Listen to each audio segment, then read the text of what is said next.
One of the best things I've done in my career was scoring the world's first drive review of the Lucid Air electric sedan.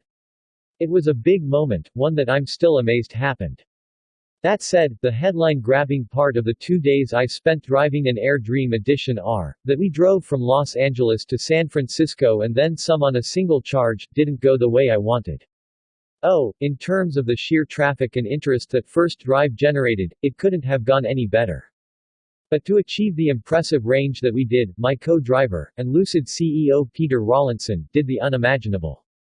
We went the speed limit. Oh, the humanity. Truth be told, going 70 in a 70 mph zone freaked me out, so I kept cranking it up to 72 miles per hour. The thing made 933 horsepower, people. And 57 in a 55 sucks even worse. Fast forward 11 months, and my assignment is to jet up to the Bay Area, grab the new 1050 HP Air Grand Touring Performance, and drive it back to Los Angeles. All by myself. Speed limits. We don't need no stinking speed limits. About 6 months ago, after the Air took home our 2022 MotorTrend Car of the Year honors, Lucid gave me a quick opportunity to drive its Dream Edition P, that's the 1111 HP version that's well and truly sold out. More interesting, however, was another car that was also there, a development mule of the Air Grand Touring. What was so special? The handling, specifically because of changes made to the front end. Driving the two back-to-back was fascinating. Sure, the Dream Edition P made more than 300 additional HP than the 819 HP Grand Touring, but I massively preferred how the latter felt. The improvement was apparent just leaving the parking lot. How the Lucid Air improved. Two things made the difference. First, the front suspension received some new dampers. Second, the car's suspension software had been altered, adjusted, and improved. The story of the process is worth sharing. Lucid's Director of Chassis and Vehicle Dynamics, David Lickfold, rode himself a 991.2 Porsche GT3 RS and spent a weekend driving the two vehicles. Just him, by himself, working until the wee hours of the morning. David would do a run in the Porsche, then one in the Lucid, pull over, plug his laptop into the latter, and tweak away. The results impressed the hell out of me. Naturally, I was looking forward to driving the 1050 HP version of the Grand Touring. After a brief meeting with Lucid's head of design, Derek Jenkins, I left the company's Newark, California, headquarters with the Air GTP's battery charged to 87%. That meant I had a range of 388 miles, seeing as how the performance variant of the Grand Touring only comes on 21-inch wheels and has an EPA range of 446 miles. The regular GT has a range of 469 miles on 21-inch wheels, or a whopping 516 miles on 19-inchers. As the crow flies, it's 359 miles from Lucid's headquarters to my house. However, my plan, that I'd spent about 6 adolescent seconds on, was to reverse the route we took the last time but go faster. Essentially, that meant heading south down Route 101 until Paso Robles, taking advantage of an Electrify America location, then heading over to Interstate 5 for the bulk of the rest of the trip. What could possibly go wrong? Soul-crushing traffic, for one. If I can diverge into a little provincial Hatfield and McCoy-style nonsense for a second, anyone from the Bay Area who says Los Angeles has bad traffic is projecting. A drive that should have taken just over 2 hours to Paso Robles turned into a 4-hour slog. By the time I got to the charging station, I was down to 162 miles of remaining indicated range. Which means I used 211 miles of range to cover 177 road miles. That's not actually bad, especially given I had the AC set to meat locker, the massaging seat going full bore, and the pretty damn great stereo cranked up to a high volume. And, yes, I also had the adaptive cruise, or dream drive, as Lucid calls it, set to 84 miles per hour and was enjoying occasional bursts into triple-digit territory when traffic allowed. Hey, the car makes 1050 horsepower and I'm a doctor of automotive journalism, damn it.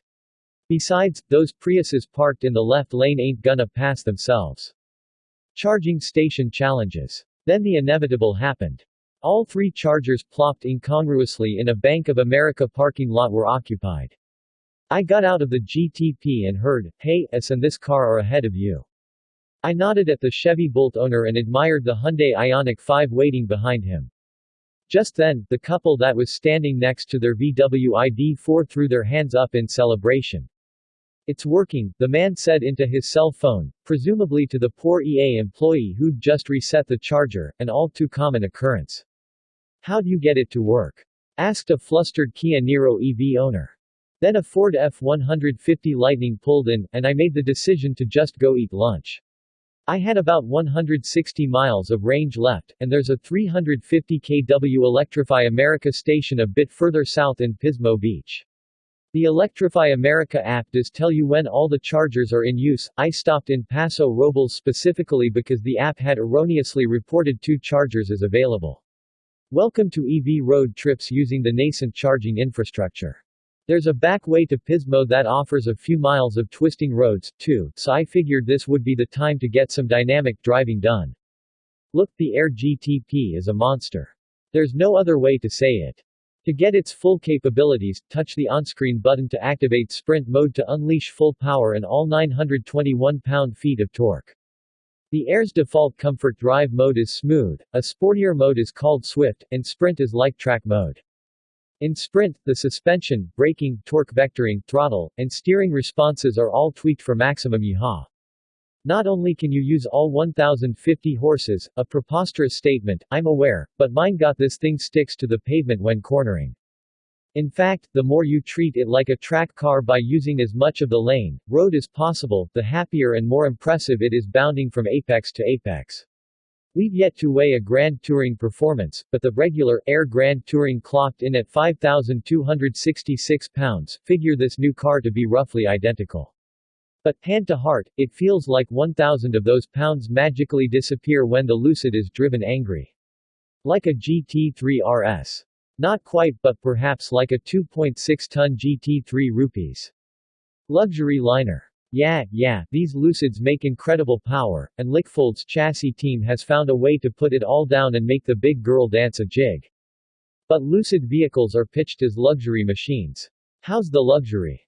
I mentioned earlier that I had the air conditioning going full bore.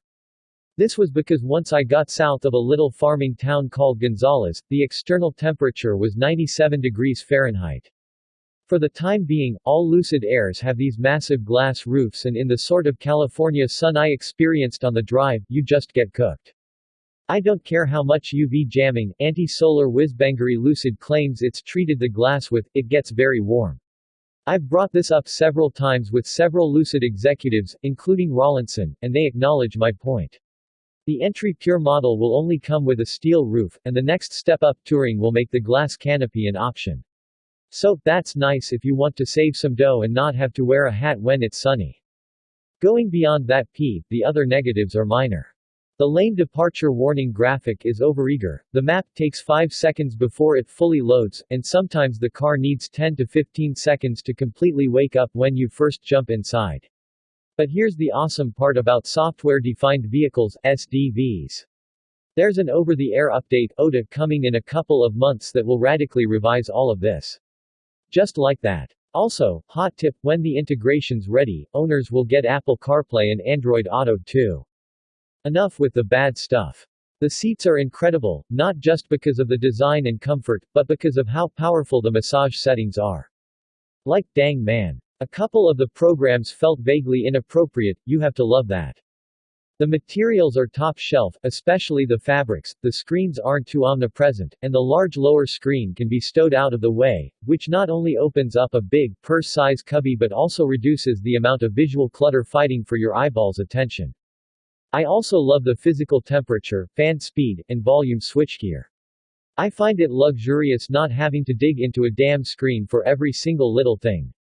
Let's not forget that our buddy Randy Pops just lost Pikes Peak because he couldn't easily access the Tesla Model S Plaid's fan. I pulled into the charging station in Pismo and, hooray! Found an open 350 kW charger. The car was showing 96 miles of range left. I plugged in and watched how the Lucid's 912-volt electrical architecture helps the battery just suck down the kilowatts. The juice was flowing into the car at speeds from 245 to 275 kilowatts, adding 19 miles of range per minute. 5 minutes later, another Hyundai Ioniq 5 plugged in next to me, and the charging speed was cut in half. 19 minutes later, the car had absorbed 205 miles worth of energy.